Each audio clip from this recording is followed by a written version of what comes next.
Perkenankan kami menyampaikan pemaparan singkat mengenai kinerja BNI tahun 2020. PT Bank Negara Indonesia Persero Tbk atau BBNI terus beradaptasi di tengah masa pemulihan dari pandemi COVID-19 dan terus berupaya menumbuhkan bisnis, terutama pada triwulan terakhir tahun 2020 dengan fokus pada penguatan fundamental perseroan. BNI dapat mengelola imbal hasil dari aset-aset pencetak pendapatan perseroan dengan sangat baik, yang tentunya ditopang oleh kredit yang disalurkan pada tahun 2020 sebesar 586,2 triliun atau tumbuh 5,3% year on year. Di samping itu, pada kuartal 4 2020, perseroan juga telah melakukan upaya-upaya untuk mengoptimalisasi komposisi aset dan liabilities sehingga pengelolaan dana perseroan dapat lebih efektif. Pada tahun 2020, perseroan mampu menjaga NIM di level 4,5% melalui strategi manajemen biaya dana yang efektif. BNI mencatatkan biaya dana yang terus mengalami perbaikan di setiap kuartalnya, terutama pada kuartal 4 2020 yang berada pada level 2% atau membaik 60 basis point daripada kuartal sebelumnya. Sehingga cost of fund pada akhir 2020 turun menjadi 2,6% apabila dibandingkan dengan tahun lalu 3,2%. Sementara itu, di tengah kondisi perekonomian yang menantang, perseroan juga dapat merealisasikan pendapatan non-bunga atau fee-based income sebesar 11,9 triliun atau tumbuh 4,5% dibandingkan periode yang sama tahun 2019. Serta dapat melakukan biaya efisiensi operasional yang hanya tumbuh 2,2% year on year.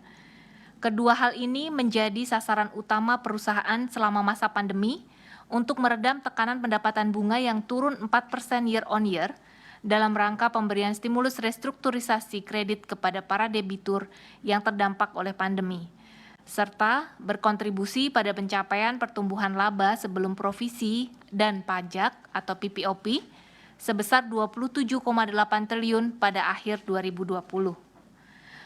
Bekal PPOP tersebut menambah ruang bagi BNI untuk memupuk pencadangan yang memadai dalam menghadapi tantangan perekonomian di masa mendatang dan juga memberikan kekuatan untuk meminimalisir volatilitas keuntungan perseroan.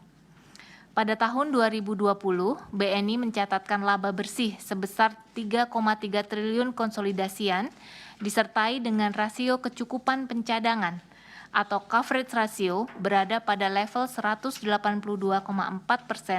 lebih besar dibandingkan 2019 sebesar 133,5%. Dari sisi intermediasi, pendapatan bunga bersih atau net interest income masih dapat tumbuh berkat penyaluran kredit di tengah pandemi, sekaligus memastikan fungsi intermediasi perseroan tetap berjalan. Kredit BNI disalurkan pada segmen korporasi, segmen bisnis kecil, dan payroll loan dari segmen bisnis non-consumer yang memiliki risiko rendah. Pada Desember 2020, penyaluran kredit di segmen korporasi meningkat 7,4% year on year menjadi 309,7 triliun. Sementara itu, pertumbuhan kredit pada segmen bisnis kecil masih sustain sebesar 12,3 year on year menjadi 84,8 triliun rupiah. Demikian juga kredit consumer yang masih tumbuh 4,7% year on year menjadi 89,9 triliun rupiah pada akhir tahun lalu. Pertumbuhan kredit segmen kecil terutama disalurkan melalui kredit usaha kecil, adapun kredit consumer sebagian besar disalurkan melalui bentuk kredit pemilikan rumah dan payroll loan. Penyaluran kredit tersebut ditopang oleh akumulasi dana pihak ketiga. Pada akhir tahun 2020, DPK tumbuh 10,6% year on year menjadi sebesar 679,5 triliun. Strategi perseroan untuk terus fokus pada peningkatan dana murah tercermin dari rasio kasa pada akhir Desember 2020 yang berada di level 68,4% atau meningkat 160 basis point secara year on year. Upaya perseroan dalam meningkatkan kasa berhasil menekan biaya dana pihak ketiga.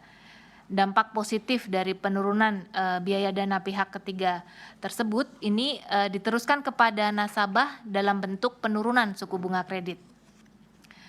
BNI menjadi salah satu bank yang aktif mendukung upaya-upaya pemerintah menekan dampak pandemi COVID-19, mulai dari restrukturisasi kredit hingga program pemulihan ekonomi nasional. BNI telah membukukan pinjaman yang direstrukturisasi dengan stimulus COVID-19 sebesar 102,4 triliun rupiah atau 18,6% dari total pinjaman. Apabila dilihat berdasarkan segmen bisnis, restrukturisasi kredit diberikan kepada segmen korporasi sebesar 44,2 triliun, segmen menengah 21 triliun, segmen kecil 28 triliun, dan 9,2 triliun untuk segmen consumer. Sebagian besar debitur yang mendapatkan fasilitas restrukturisasi pinjaman berasal dari sektor manufaktur 27% atau sekitar 27,6 triliun, sektor perdagangan, restoran, hotel sebesar 15,4% atau 15,8 triliun, dan sektor pertanian sebesar 12,6% atau sekitar 12,9 triliun. Ketiga sektor ini terdampak paling parah pada pandemi dan merupakan 55% dari total pinjaman yang direstrukturisasi karena COVID-19. Untuk skema restrukturisasi, perseroan menggunakan beberapa skenario, meliputi penjadwalan ulang pokok, penundaan pembayaran bunga, serta penurunan suku bunga. Pelaku usaha membutuhkan waktu untuk pulih dari dampak pandemi COVID-19. Tanpa restrukturisasi kredit, pengusaha tentunya akan berat menyangga permodalan. BNI berharap debitur yang telah memanfaatkan restrukturisasi dapat tetap survive. Selain mendukung program restrukturisasi kredit untuk menekan dampak COVID, BNI juga bersama dengan Bank Himbara serta beberapa bank pembangunan daerah berperan aktif dalam program PEN pada tahun 2020 lalu. Akumulasi penempatan dana pemerintah dalam rangka PEN pada 2 tahap di BNI sebesar 7,5 triliun.